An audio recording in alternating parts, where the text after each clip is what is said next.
I'm a very, very quick one. Ima I can roku Rotobi Traders versus Umo Onyeche Youth Okwaya. Na nke OCDA na China Sawane eri para. Pata na Rotobi Street. No, the banning of Israel here na Rotobi Street. Anozim yesterday. Ewe weterem judgment uli ikpe against Imo government na area K.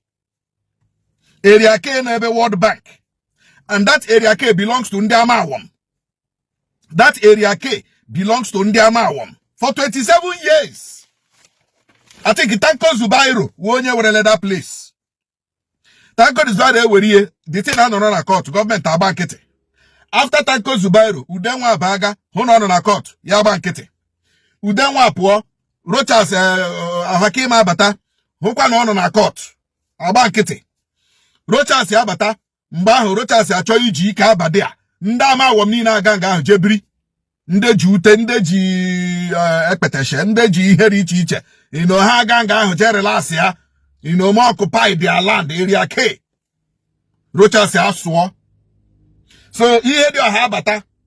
Ana mama gemeji, mama ga hemeji. Una hugo to Supreme Court to Shime home in Imo State na 2020. Now, onye kenunga uho posa de mabata now. He jirizie force ga brush ya area K. Upon noku non a court. Upon noku non a court. The same people who live with Babatara. And as they get you live in you live a question fast. Come on, what is court? What is judiciary? But judiciary made you. Judiciary made you. But when you hear I gotta serve this government. Hey, respect here. You don't see the irony? A very terrible irony. Now, ndị Amawom atala ahụhụ ogu fọrọ ya na-asị na ndị Amawom do were erechala ala ha na ihe mere ha jiri bafra na ihe mere ha ji bafra owere onwe ha ala owere enwe ha ala owere nwere ala. For instance, Amawom we government house. Amawom we prisons. Ala ihe na-ekwu ala niile ahụ. Amawom we Alvan. Amawom we judiciary. Ebe enwere state judiciary. Magistrate court and even high court.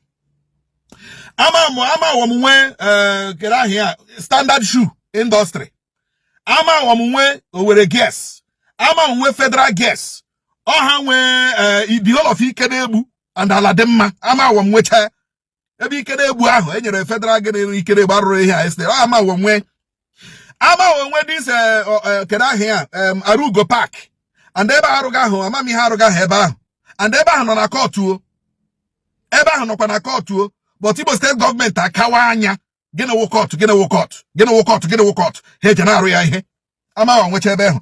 Amawom we Stacy ID. Oha we share camp. Oha we keri ha na akpo ya FMC Bank Road. Eba niile wucha Amawom. You know? Eba niile wucha Amawom. Holy Ghost Amawom nwunye. Ife municipal Amawom nwunye. Now, but Amawom wezie now. Government achọghị ịma whether Makoto Okuroku, Makoto Opuhoku. This is the judgment. This is the judgment asking Imo State Government to remove a hand na area K.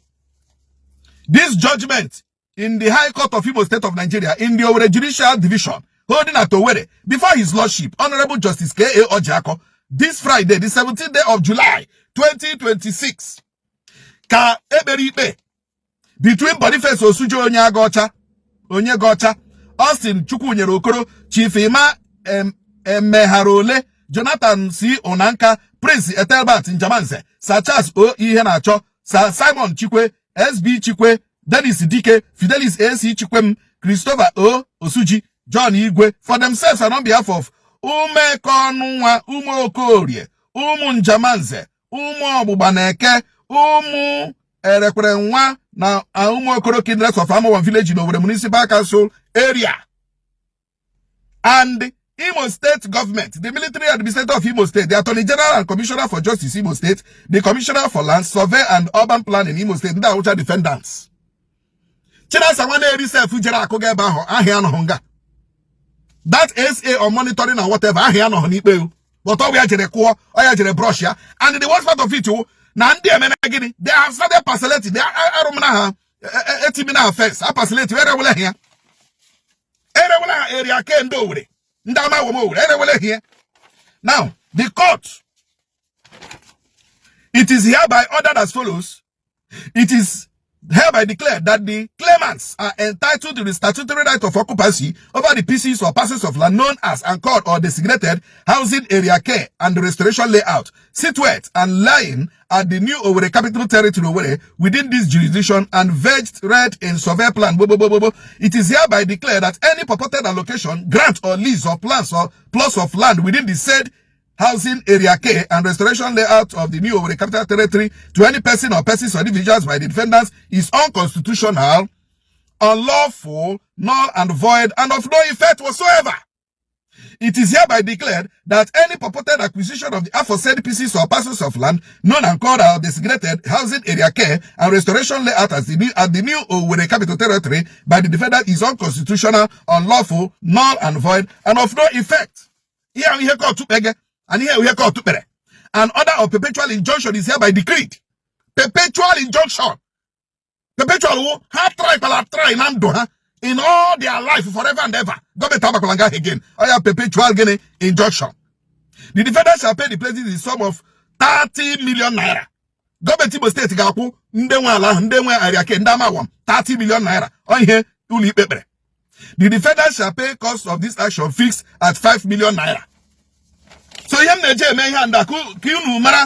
kind of government I'm in Imo State, a government that never listened to what the court says, a government that was brought in by judgment of a court is no longer respecting the judgment of that same court that brought them in. Are you getting me? Government court to Babatra, and I say get here court to Puge.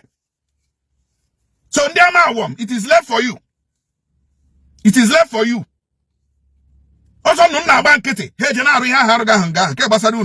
have a valid court judgment. A valid court judgment delivered by a judge and a sopro Nimo.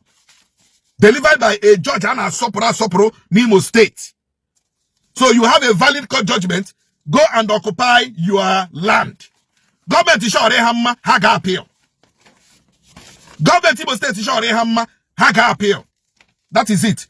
If they force themselves inside there, that is contempt of court. Aga hagamboro. Machira someone will use genga.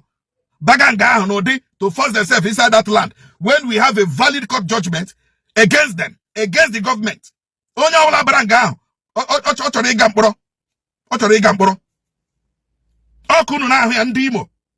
Area K belongs to Ndi Amawom as validly judged by a competent court of jurisdiction. I gonna to putashu marura lande hana runa this stubbornness hana eme na mpari hana pari court and judiciary. I gonna ebu putashi akudu mara exactly ndechigamno. Ndamawom, the court has delivered the judgment. Go and occupy your area K. It belongs to you. The court has said so. Adeba hakayeku. Nde wonu.